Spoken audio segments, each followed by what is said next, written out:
السلام علیکم دوستانو، هیله ده چې ټول روغ جوړ اوسئ. زما د یوټیوب چینل تقریبا 10 ویډیو چې ما جوړې کړي دي، زه ستاسو مخې ته نه یم راغلی.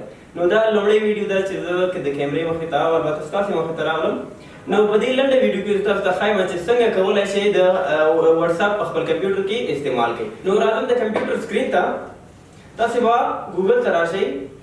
په ګوګل کې به داسې واتساپ ویب ولیکئ. په سر کې به تاسو ته ښکارېږي چې واتساپ ویب، نو تاسو به په دې باندې کلیک وکړئ. ولې تاسو ته په دې سکرین په سر باندې داسې یو کوډ راښکاره شي. نو اوس به تاسو څه کوئ، خپل تلیفون به راواخلئ، موبایل کې به مو واتساپ خلاص کړئ. له هغې وروسته به تاسو په دې درې نقطو باندې کلیک وکړئ. تاسو ته دلته راځي چې واتساپ ویب.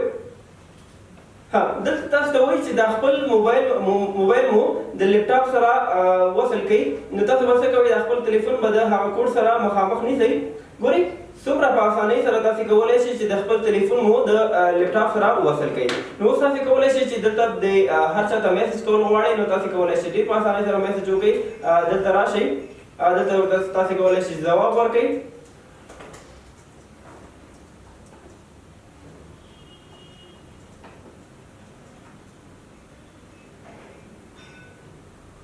همدارنګه تاسو کولی شئ چې له دې ځای نه اټیچمنټ یعنی یو فایل ولېږئ، تصویر لېږلی شئ، تاسو له دې ځای یو فایل لېږلی شئ او داسې کانټاکټس وغیره دي.